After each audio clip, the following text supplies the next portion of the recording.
I, 32F, have always been close to my niece, Emily, 9F.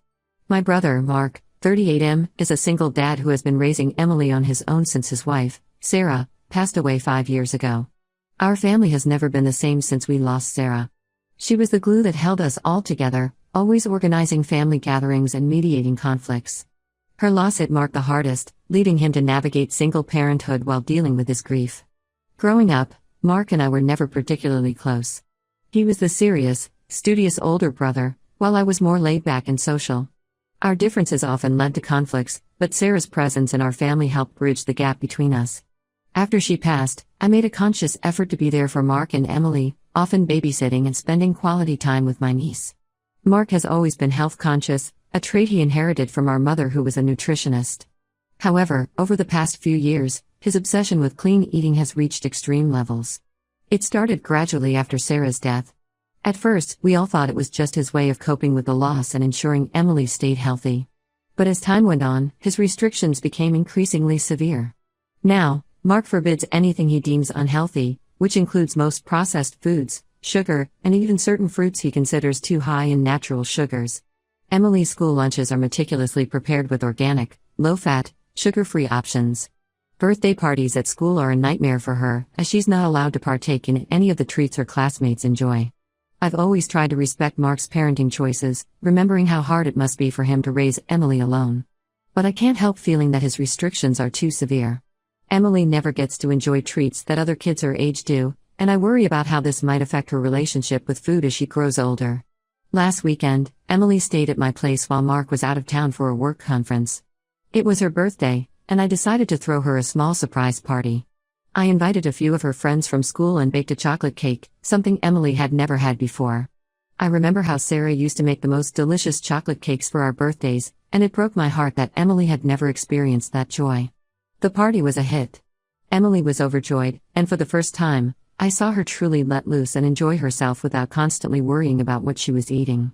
We had pizza, chips, and soda, all things that are usually off-limits for her.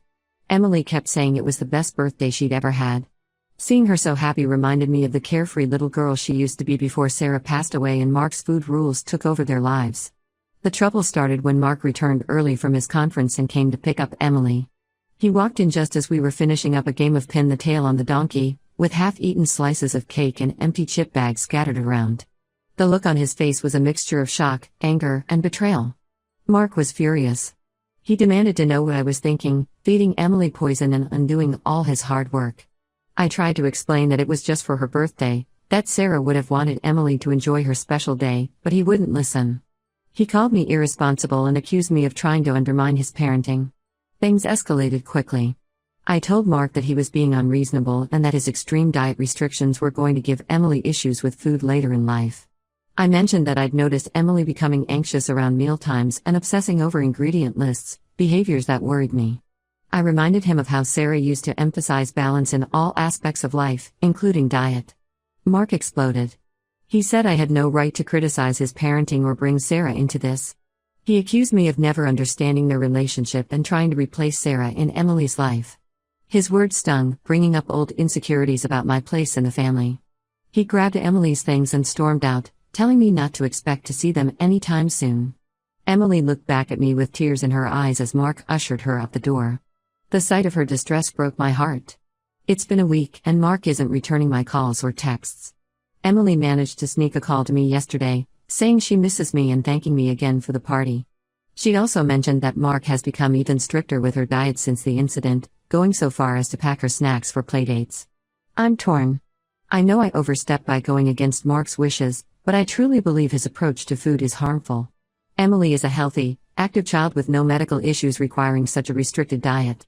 I'm worried about the long-term effects this could have on her physical and emotional well-being. Part of me wonders if I should have approached this differently.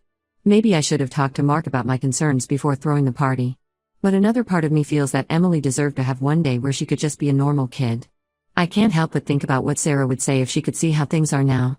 She always emphasized the importance of balance and enjoying life's little pleasures. I feel like I'm caught between honoring her memory and respecting Mark's parenting choices. Our parents have stayed out of it so far, not wanting to take sides. But I'm considering reaching out to them for advice. I'm worried that if this continues, we might lose the tight-knit family dynamic that Sarah worked so hard to foster. Ida for letting Emily have junk food at her birthday party and standing up to my brother about his extreme health obsession? Should I have handled this differently? I'm at a loss for what to do next and could really use some outside perspective. Update when it's been about a month since my last post, and a lot has happened. First, I want to thank everyone for their support and advice. It really helped me gain perspective on the situation and gave me the courage to take action. After my brother Mark cut off contact, I was really worried about Emily. I couldn't shake the feeling that something needed to be done. The image of Emily's tearful face as Mark dragged her away from the birthday party haunted me. I decided to reach out to our parents and our older sister, Lisa, 40F, to discuss the situation. To provide some context, our family has always been close-knit, but we've had our share of challenges. Our parents, both in their 60s, have always tried to maintain a neutral stance in conflicts between us siblings. Dad is a retired high school principal, known for his level-headedness, while Mom is a former nutritionist who instilled in us the importance of healthy eating from a young age. Lisa, our older sister, is a child psychologist. She's always been the peacemaker in the family, often mediating our squabbles when we were younger. When Sarah passed away, Lisa was instrumental in helping Mark and Emily through their grief, providing both professional and familial support. To my surprise, when I reached out to them, they admitted they had also been concerned about Mark's extreme approach to Emily's diet but hadn't wanted to interfere. Mom, in particular, felt guilty, wondering if her emphasis on nutrition during our childhood had contributed to Mark's current obsession. After a long family discussion, we agreed that an intervention was necessary, not just for Emily's sake, but for Mark's as well. We reminisced about Sarah and how she would have handled this situation. Sarah had always been the one to bring balance to our family dynamics, and we all felt her absence keenly in this moment. We planned a family dinner at our parents' house and invited Mark and Emily. Mark was hesitant at first, but our mom convinced him it was just a regular family get-together. She promised to prepare all of Mark's approved foods, which seemed to ease his mind. The day of the dinner arrived, and the tension in the air was palpable. Mark and Emily arrived last, and I could see the wariness in Mark's eyes as he looked at me. Emily, on the other hand, seemed excited to see everyone, though she kept close to Mark's side. Dinner started off awkwardly. Mark barely touched the food, scrutinizing every dish despite Mom's assurances that she had followed his guidelines. Emily, on the other hand, seemed excited by the variety but kept looking to Mark for approval before eating anything. The rest of us tried to keep the conversation light, reminiscing about family vacations and sharing updates about our lives. After dinner, as we moved to the living room for coffee, herbal tea for Mark and Emily, we decided it was time to address the elephant in the room. Dad started by expressing how much he admired Mark's dedication to being a good father, but gently suggested that perhaps his approach to Emily's diet had become too extreme. Mark immediately became defensive, stating that he was only doing what was best for Emily's health. He brought up statistics about childhood obesity and the dangers of processed foods. It was clear that his fear of losing Emily, like he lost Sarah, was driving his behavior.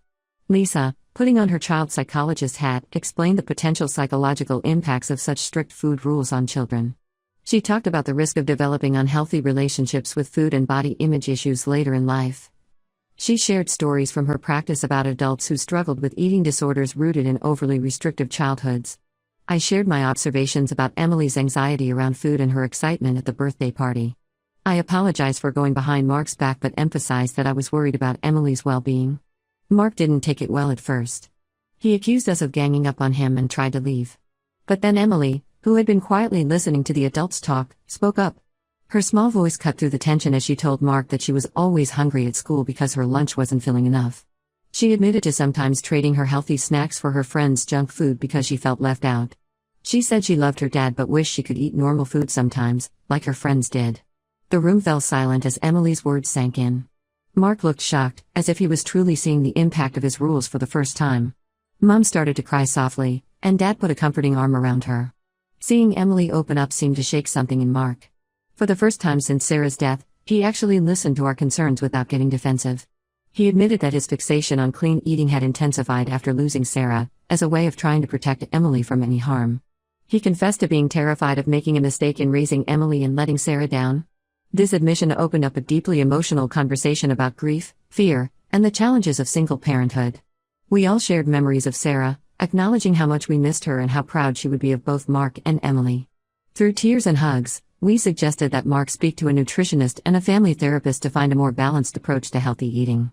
We emphasized that we weren't asking him to abandon his health-conscious approach entirely, but to find a middle ground that would be healthier for both him and Emily in the long run. To our relief, Mark agreed to consider it. He admitted that he had been so focused on physical health that he might have overlooked Emily's emotional well-being. We ended the night on a cautiously optimistic note. Mark agreed to weekly family dinners where Emily could eat a wider variety of foods, and he promised to consult professionals about developing a more balanced meal plan for her. As they were leaving, Emily hugged me tightly, whispering a thank you. The look of relief on her face made all the family tension worth it. Mark gave me a nod, not quite ready for full reconciliation, but it was a start. I'm hopeful that this is a step in the right direction. I know we have a long way to go, but at least now the issue is out in the open, and we can work on it as a family. Sarah always believed in the healing power of family, and I like to think she was there with us that night, guiding us towards understanding and reconciliation. I'll keep you updated on how things progress. Thanks again for all your support and advice. It really made a difference in giving me the courage to address this issue head-on. Update 2. It's been another 2 months since my last update, and I wanted to share the progress we've made, as well as some unexpected challenges that have come up. The good news first, Mark has been seeing a nutritionist and a family therapist, as we suggested. The nutritionist, Dr. Rodriguez, has been working with Mark to develop a more balanced meal plan for Emily. She's helped him understand the importance of variety in a child's diet and has introduced the concept of sometimes foods rather than outright banning certain items. The family therapist, Dr. Chen, has been working with both Mark and Emily to address the underlying anxiety and control issues related to food. She's also been helping Mark process his grief over Sarah's death in healthier ways. Emily's diet has improved significantly. She's now allowed to have pizza on Fridays, and Mark has even started baking healthier versions of cookies and cakes with her as a bonding activity. It's been heartwarming to see them in the kitchen together, laughing and making memories, just like Sarah used to do with Emily. Our weekly family dinners have continued, and they've become a positive experience for everyone. Mark is slowly learning to relax his control over Emily's eating habits, and Emily is enjoying trying new foods without fear. Last week, she tried spaghetti and meatballs for the first time and declared it her new favorite food. However, we've hit a bit of a snag recently.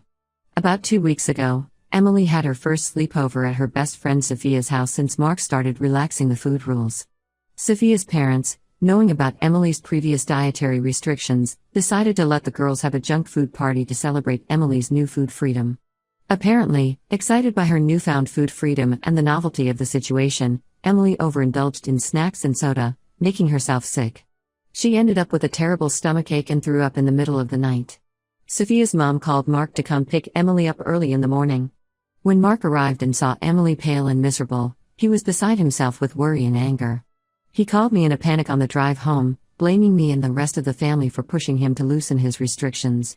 He yelled that this incident proved Emily couldn't handle normal food and that he had been right all along to be strict. I tried to reason with him, explaining that this was a normal part of learning moderation, and that many kids overindulge at their first sleepover. I reminded him of times when we were kids and made ourselves sick at parties. But Mark was too upset to listen. He hung up on me mid-sentence.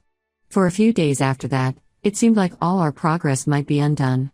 Mark stopped returning my calls and skipped our weekly family dinner. Emily later told me that he had gone back to his old, strict regimen, refusing to let her have any of the new foods she had been enjoying. I was at a loss for what to do. I didn't want to overstep again and risk pushing Mark further away, but I was worried about Emily. I reached out to Lisa for advice, and she suggested giving Mark a little time to calm down before we approached him again. Thankfully, their family therapist, Dr. Chen, was able to have an emergency session with them. She helped Mark understand that one incident of overindulgence doesn't negate all the positive changes they've made. She worked with him on managing his anxiety and fear around food and Emily's health. Dr. Chen also worked with Emily to understand why she felt the need to eat so much at the sleepover. They talked about listening to her body's hunger and fullness cues, and about how it's okay to enjoy treats in moderation. After the session, Mark called me. He apologized for his outburst and admitted that he had overreacted out of fear. We had a long talk about the challenges of finding balance and the importance of allowing Emily to learn from her experiences, even if they're sometimes unpleasant. We're back on track now, but it's clear that this journey isn't going to be without its challenges. Mark is still struggling with his need for control, especially in situations where he's not present to monitor Emily's food intake. Emily is still learning how to navigate her new relationship with food, and there will likely be more bumps along the way. I'm trying to stay positive and supportive, but I'd be lying if I said I wasn't worried about potential backsliding. We're taking it one day at a time, celebrating small victories, and working through setbacks together as a family. One positive outcome of this incident is that it's opened up more honest communication between Mark and Emily about food. Emily felt comfortable telling Mark that she had felt pressured to eat everything at the sleepover because she was afraid she might never get the chance again. This led to a heartfelt conversation where Mark reassured her that the changes in their diet were permanent, and that she didn't need to worry about foods being taken away again. We're all learning from this experience.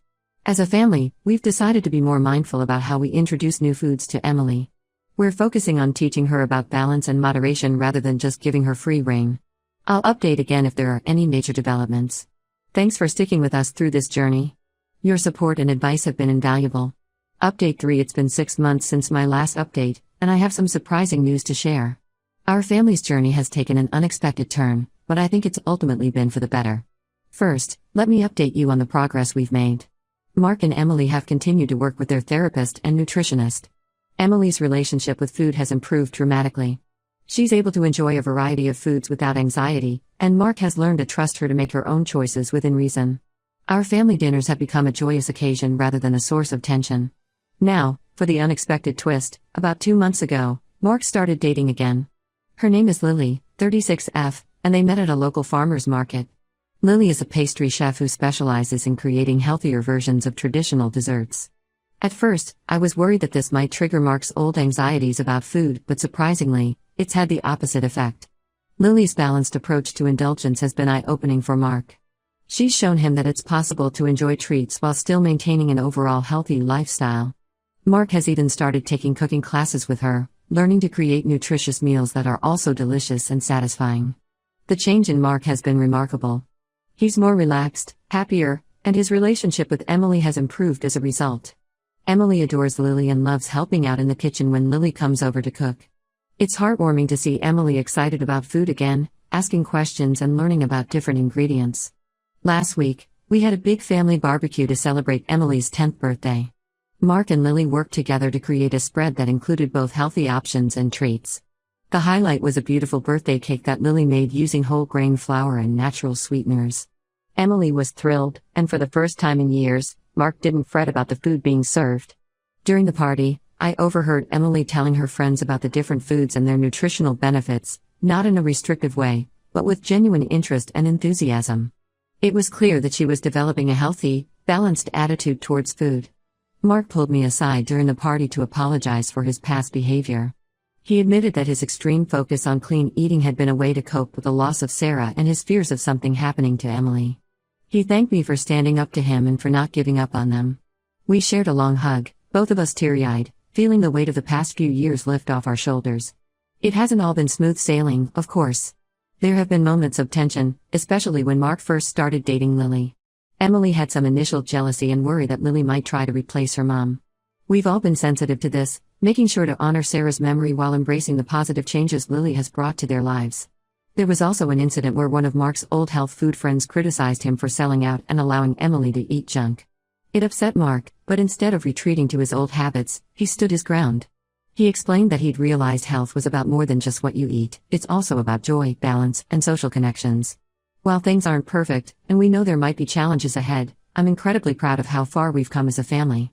Emily is growing into a confident, healthy young girl who enjoys food without fear. Mark is learning to balance his desire for a healthy lifestyle with the joy of culinary experiences. This journey has taught us all valuable lessons about balance, understanding, and the importance of addressing underlying issues. We've learned that health isn't just about what you eat, but also about mental well-being, social connections, and finding joy in life. I'm grateful for the support and advice I've received here. Your perspectives help me approach this situation with empathy and persistence. I hope our story can help others facing similar situations. Remember, change is possible, even if it takes time and patience.